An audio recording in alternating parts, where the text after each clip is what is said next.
This is a single-dose vaccine. It can be stored and transported at regular refrigerated temperatures from 2 to 8 degrees Celsius, which makes it easier to distribute across the country. Tonight, the federal government adds another weapon to its arsenal against the COVID-19 virus. Canadian troops take their weapons to the frozen north to test their limits and protect the country. We need to all work together and stop with that crabs in a bucket effect and stop trying to climb over each other and And taking matters into their own hands, a group of recovering addicts in Winnipeg opened their doors to those still suffering.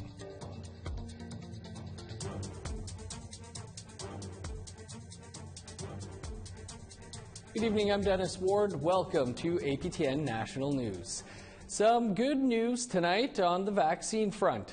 Not only is Canada set to receive more vaccines ahead of schedule, but as Jamie Pashagumskum reports, we now have a fourth approved vaccine. It's official. Prime Minister Justin Trudeau announced Health Canada has approved the Johnson & Johnson vaccine. This is a single-dose vaccine. It can be stored and transported at regular refrigerated temperatures from 2 to 8 degrees Celsius, which makes it easier to distribute across the country. Trudeau said Canada has an agreement with Johnson & Johnson for 10 million doses by the end of September. Trudeau also announced getting vaccines sooner. Pfizer has informed us that we are able to move up the delivery of 3.5 million doses from the summer into the next couple of months. Pfizer will be delivering an additional 1.5 million doses to Canada this March. Pfizer will also be delivering an additional 1 million doses in April and another additional 1 million in May. With this new information, Canada is now set to receive 8 million vaccine doses by the end of March. That's 5.5 million Pfizer doses, 2 million Moderna doses, and 500,000 from AstraZeneca.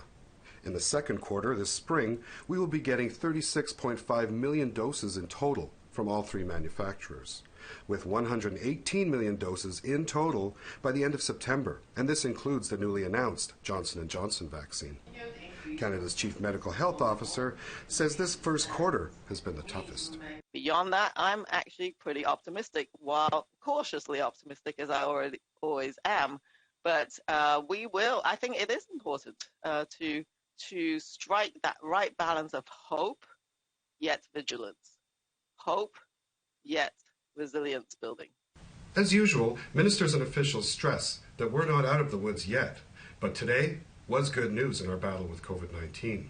And they confirm that we will start to receive the new Johnson & Johnson vaccines this spring. They just don't have the delivery schedule from the manufacturer yet.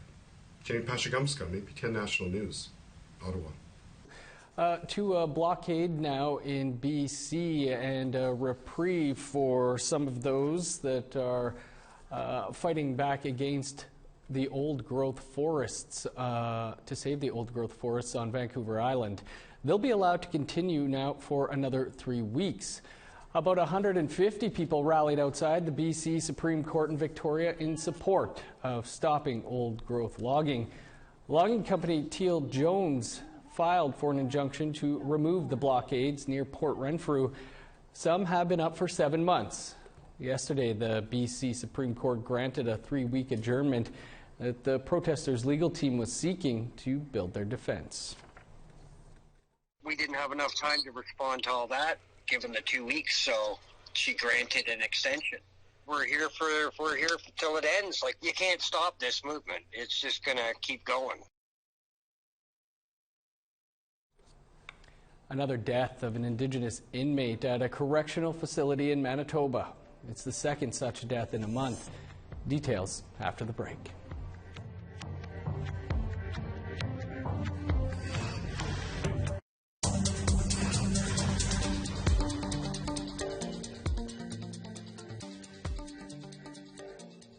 Welcome back. As we mentioned earlier, just about a year ago is when Canada started to really feel the effects of COVID-19.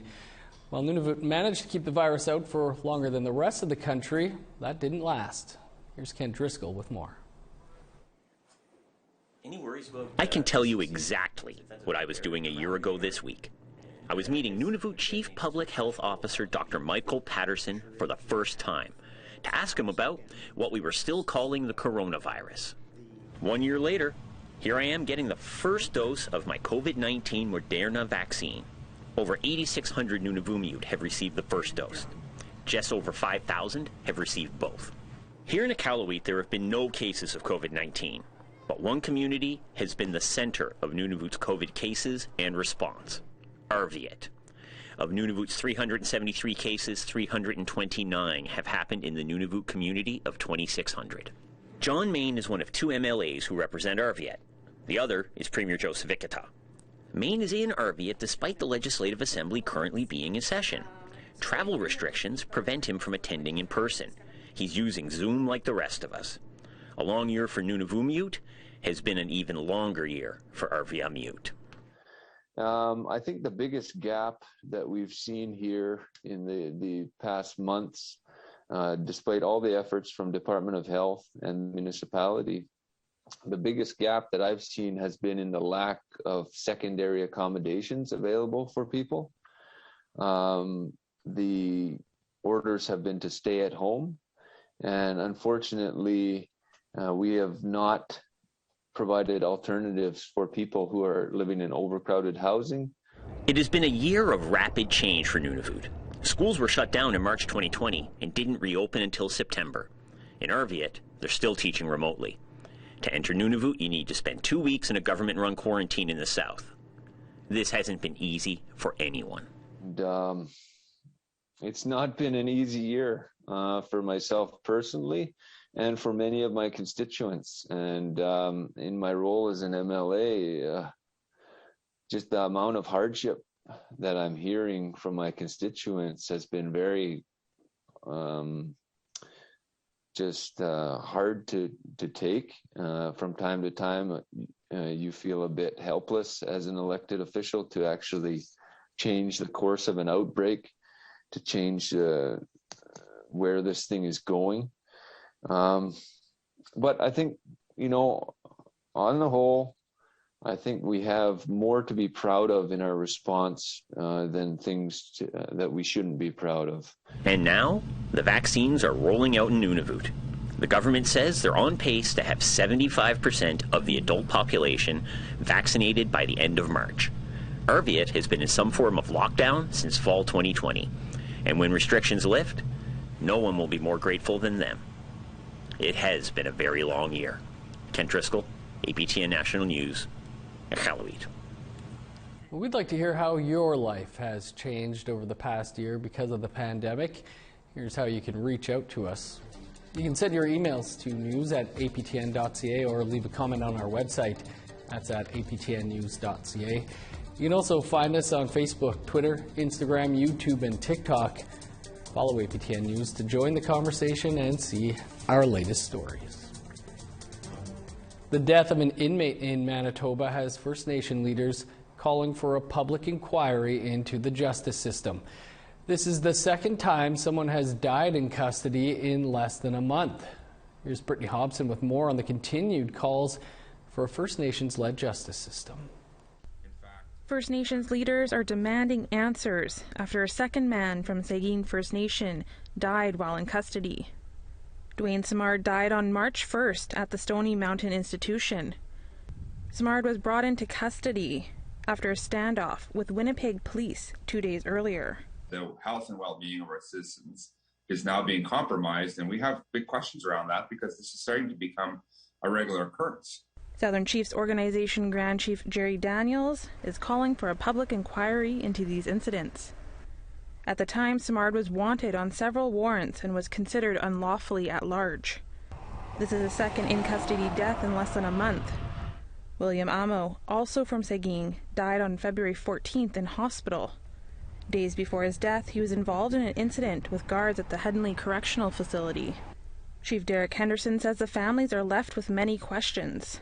I'm sure they want answers also, right? I mean, that's always the end game here, right? Because, I mean, they need to know what happened. They need to know what's going on. Daniels says these deaths are examples of how systemic racism plays out in the colonial justice system. I'm not really confident in the system as it relates to creating or rehabilitating our citizens or even looking after the health and well-being of our citizens. I really not. He believes a First Nations-led system needs to be implemented to address the overrepresentation of Indigenous people in all correctional facilities across the country. Amo died while in a provincially run centre, and Simard was in a federally run facility. Correctional Service Canada has released little information relating to Simard. In a statement to APTN, they said, "We take the death of an inmate very seriously. CSC reviews the circumstances surrounding these incidents to determine if practices need improvement and to prevent reoccurrences. Both cases are under investigation." What I'm hoping and trusting is that the investigating departments or units that are investigating these incidences are transparent and give a full report on what transpired. Brittany Hobson, APTN National News, Winnipeg. A Grassroots community group is helping take people off the streets of Winnipeg and into homes. Accountable on Atlantic helps anyone who has no place to go. Daryl Stranger has more. When I opened the doors, I was mainly in the thought of helping out gentlemen like myself coming out of a recovery, but then I started growing. It's just like, hey, I could help out more people. Russell Lee Abraham, who goes by Junior Kozak, is the founder of Accountable on Atlantic. The organization helps rent homes for those who don't have one, like addicts and those out of incarceration. Kozak, a former addict himself, says the organization is entirely donation-based with no government funding. It's all given for free. People just see what we're doing, and they're dropping off food daily, clothes, and when we get abundance of it, we share with the neighborhood. We go to each doors, we go wherever in all our neighborhood. We're all up in here in the north end. I wanted to get here because they said a lot of people in the treatment centers told me you should go to St. B, you should go to St. Patel, you should. It's like, no, the problem is here. I grew up in these hoods, man. I know what's needed, you know. They work with numerous organizations in the city, including Strength in the Circle, which aims to treat trauma and give a sense of purpose to those who have been incarcerated. Jonathan Meikle says they may be different organizations, but they are all working as one towards the same goal. We need to start connecting with each other as individuals, as organizations, as communities, as a people. We need to all work together and stop with that crabs in a bucket effect and stop trying to climb over each other and trying to, as leaders, we don't need to think hierarchically. We need to think of lifting our people with us, not below us. Greg Michael Levand works with both organizations and says making sure the tenants have everything they need is the #1 priority. I'm helping people like myself that have been through the system, that have been broken, the forgotten, the people that have, that have just been written off. It's time that we stand up and that have that warrior spirit in us, and just, we can't take that anymore. Accountable on Atlantic has 9 homes throughout the city, this one here being the latest one. Now, 10th home is on the way as well. And homes are filled 1 person per room, and the rent is $500, which covers the rent, the utilities, and food. Now, Kozak said that if tenants can't pay the rent, that the organization will cover it in some way. Now, they are also starting a ride-share program for tenants so they can get throughout the city for whatever they need. Daryl Stranger, APTN National News, Winnipeg. Great to hear about that work that's underway out there. Time to step aside for one more quick break. Still to come, armed forces members from across Canada invade Yellowknife for the 10-day-long Operation Nanook. I am from Cormorant, Manitoba, so it's 600 kilometers north of Winnipeg. Population 500, so there are some similarities to the smaller communities, so that is kind of nice to be able to relate to the livelihoods.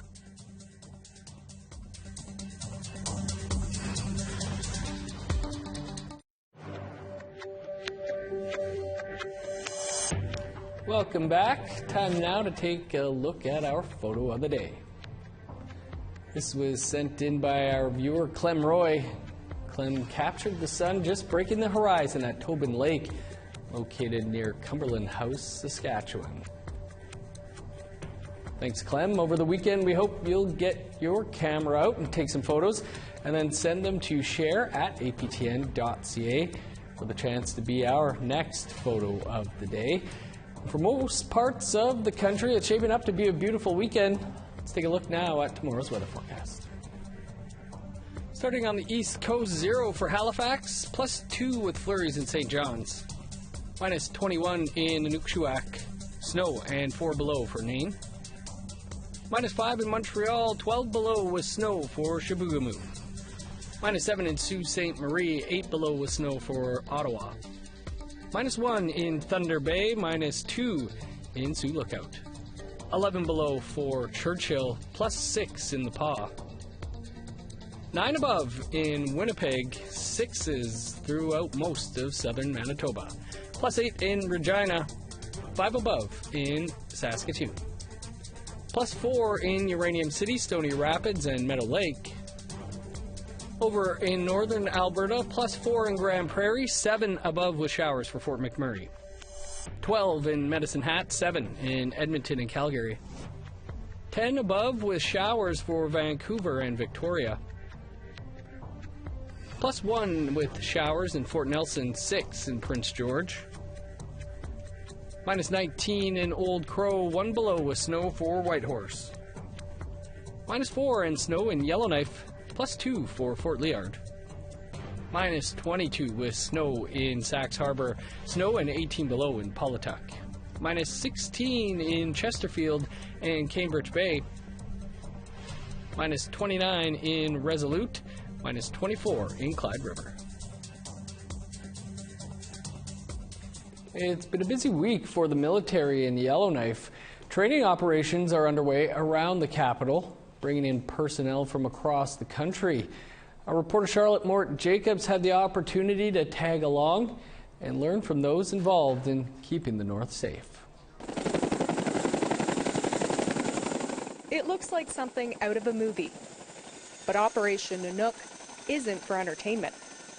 The 10-day training is to improve terrain awareness and demonstrate the military's ability to quickly deploy forces throughout the North. Chief Warrant Officer Sherry Forward with the Joint Task Force North, based in Yellowknife, knows what it takes to get the job done. She's a logistician by trade with 32 years in the service.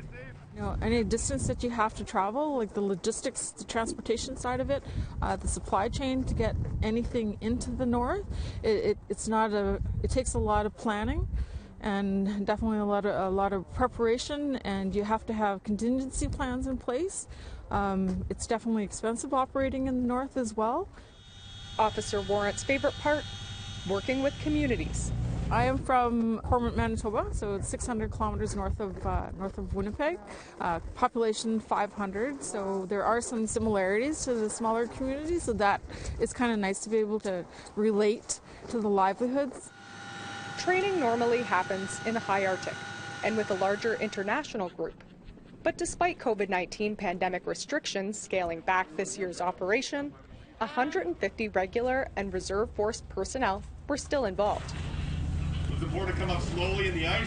Like these divers. Correlates with the depth charts there. From Nova Scotia and British Columbia, who are looking for a sunken trawler ship.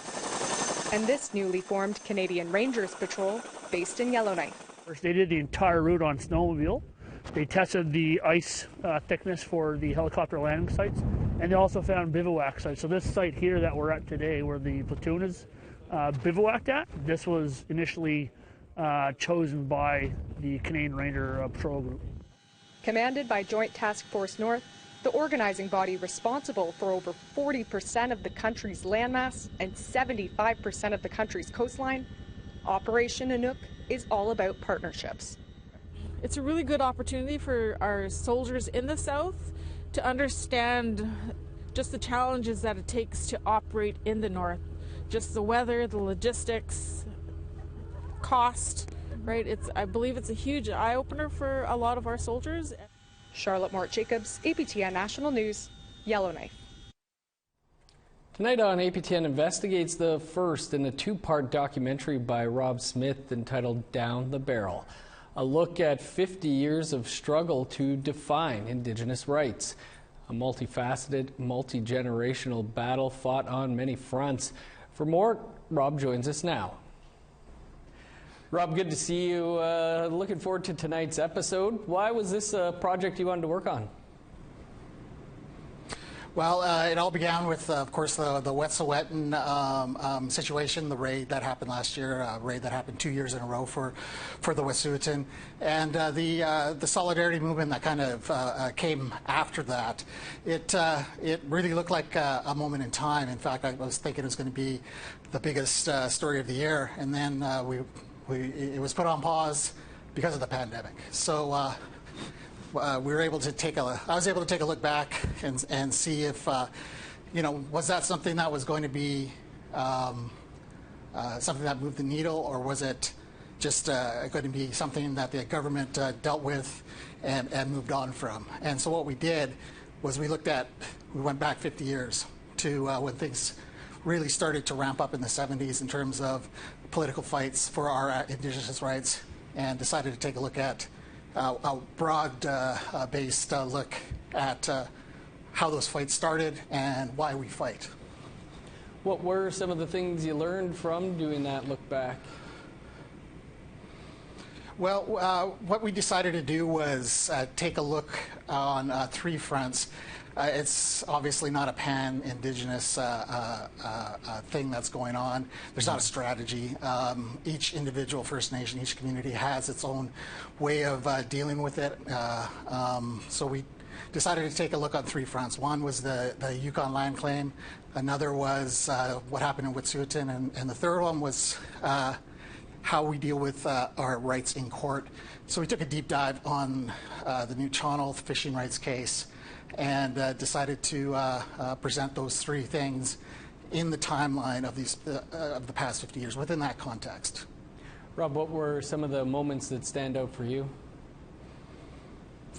Well, it became quite clear that the theme of the story was identity through a struggle, identity through these fights over the years. It could be kind of considered at times tilting at windmills. Are we moving this issue forward? These issues of our rights, these issues of our human rights, if you like. And one thing that kind of comes out of it is the strength of the people who do the fighting. Why do they fight? So you find characters who have been in the struggle for sometimes cradle to the grave. They're born into the fight, and they go on to the next world with that fight still having to take place. It's something that defines us. It's the story of our lifetimes. Well, Rob, like I said, really excited for tonight. Appreciate you taking some time to talk about it. No problem. Thank you. And you can catch part 1 of Down the Barrel in just about a minute's time. That is all the time we have for your APTN National News for this Friday. For news anytime, visit our website, aptnnews.ca. I'm Dennis Ward. Thanks for tuning in. Have a great weekend.